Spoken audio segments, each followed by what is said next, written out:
A Vigevano incominciamo con la piazza ducale e la cattedrale di Sant'Ambrogio.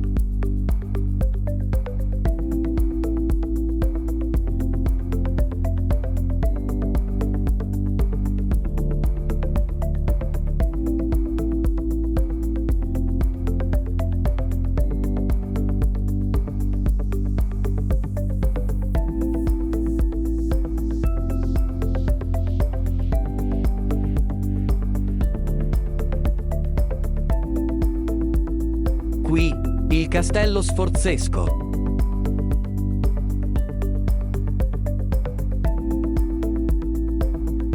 La statua di San Giovanni Nepomuceno. La chiesa di San Pietro Martire.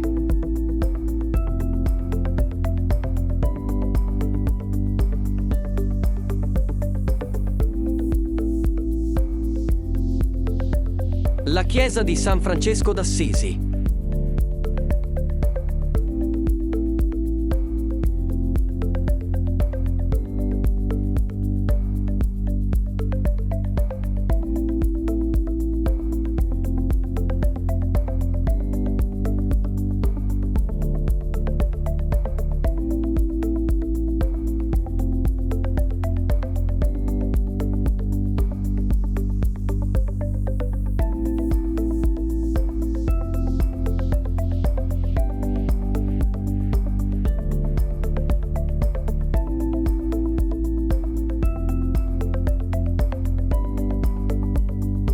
E terminiamo la visita di Vigevano con la chiesa di Santa Maria del Popolo.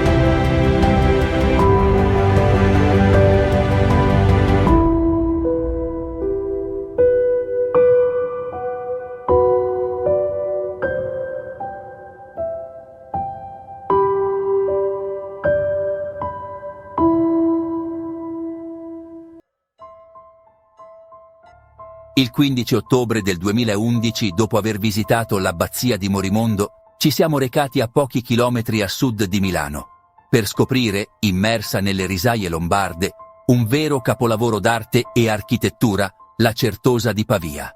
Questo monastero certosino, una sinfonia di marmo e terracotta, è una testimonianza dell'ambizione del suo fondatore, Gian Galeazzo Visconti, duca di Milano.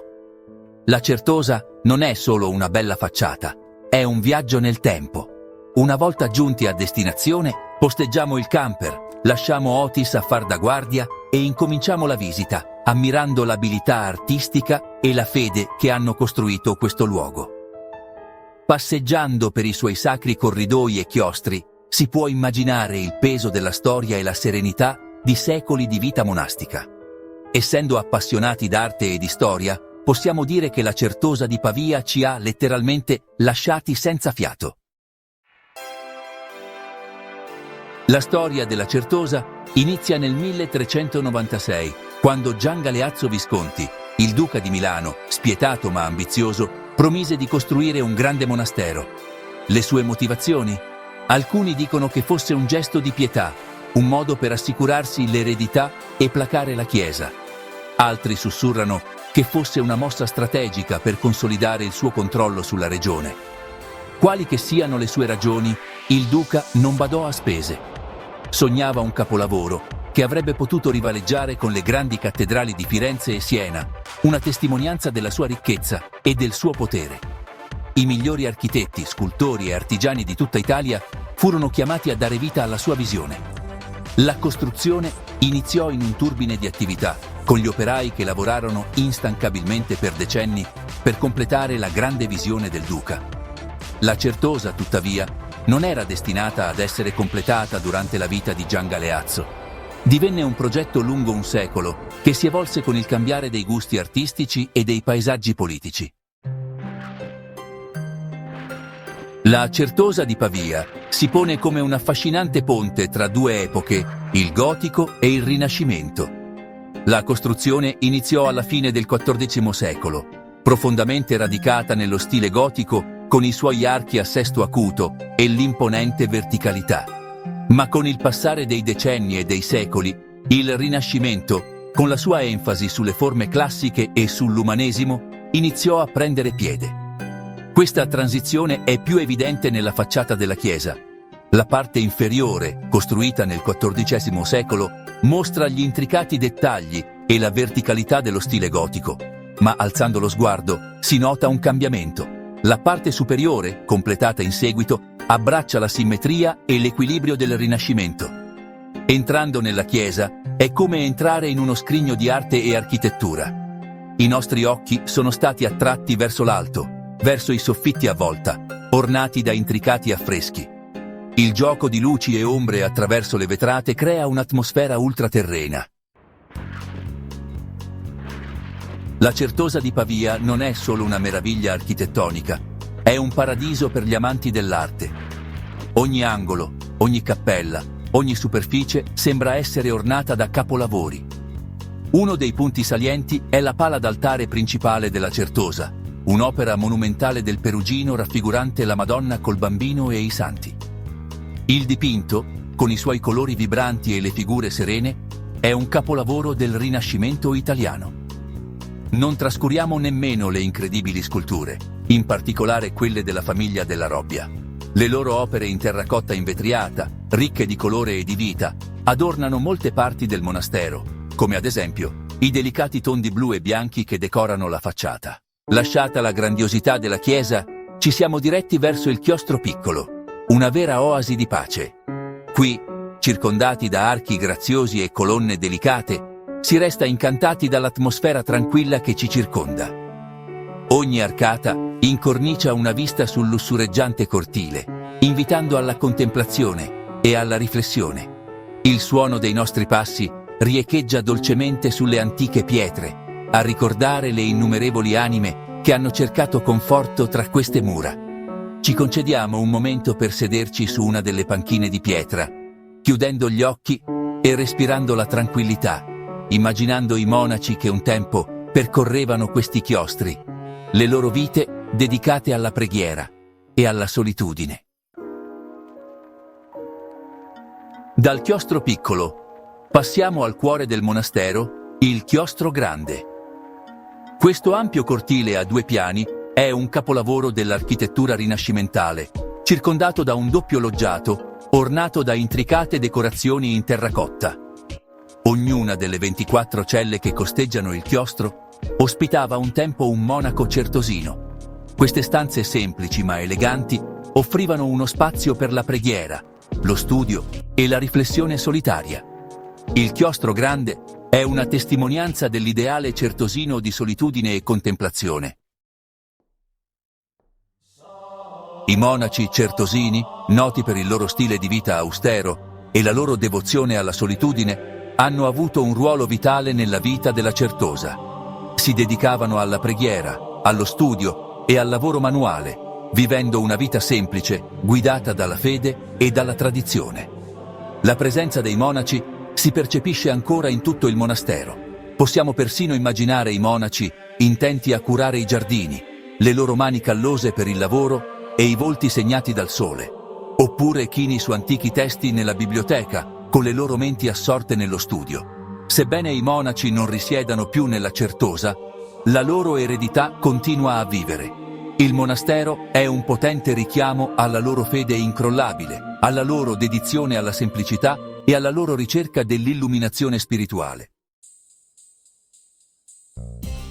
Raggiungere la Certosa è facile. È un breve viaggio in treno da Milano, seguito da una passeggiata panoramica o da un breve tragitto in autobus. Noi ci siamo andati in camper, insieme al nostro amato Otis. Consiglio di andarci presto per evitare la folla e avere il posto tutto per voi. La Certosa è aperta tutti i giorni, ma controllate gli orari prima di andare. L'ingresso è gratuito, ma una piccola donazione è sempre gradita. Ricordate che state visitando un monastero attivo, quindi vestitevi in modo rispettoso. Dopo la visita, concedetevi un pasto lombardo in una delle trattorie della vicina città di Pavia. Assaggiate il risotto alla pavese, si dice che abbia avuto origine qui. La Certosa di Pavia è più di un semplice edificio. È un'esperienza. È un viaggio attraverso la storia, l'arte e la spiritualità. È un luogo dove gli echi del passato si mescolano alla tranquillità del presente. Sia che siate attratti dalla grandiosità della sua architettura, dalla bellezza della sua arte o dalla serenità della sua atmosfera.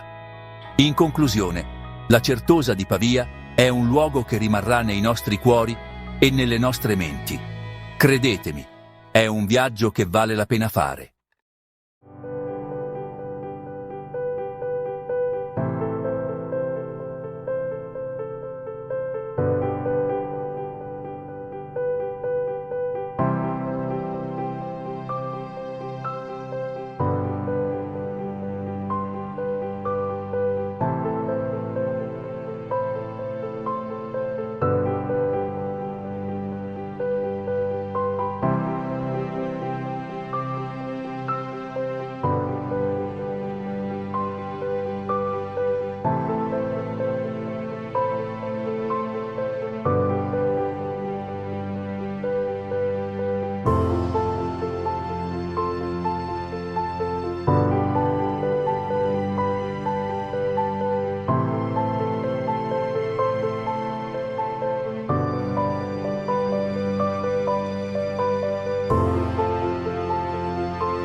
Il castello visconteo.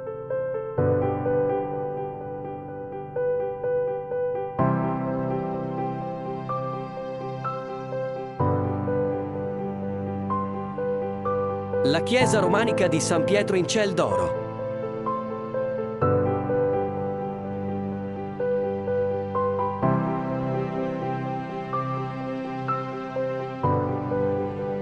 La chiesa di Santa Maria del Carmine.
La chiesa di San Michele Maggiore.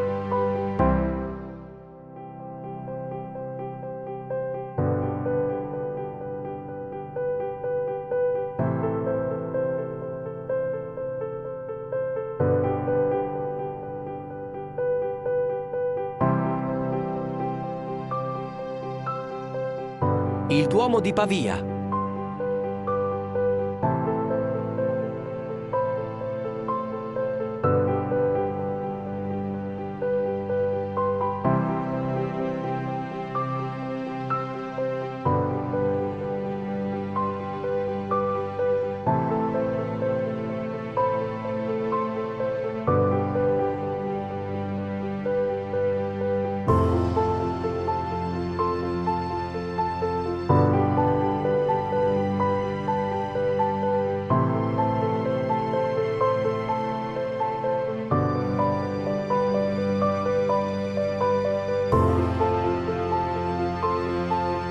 La chiesa di San Francesco d'Assisi.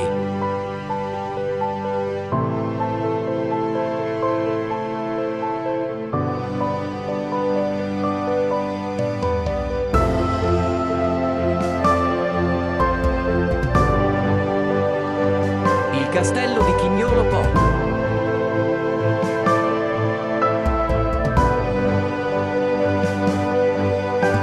A Burana, la chiesa di San Crispino.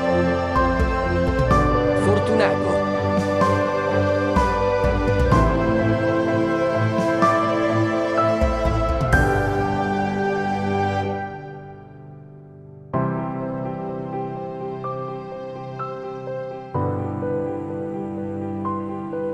Fontana con acqua naturale e frizzante, a scelta.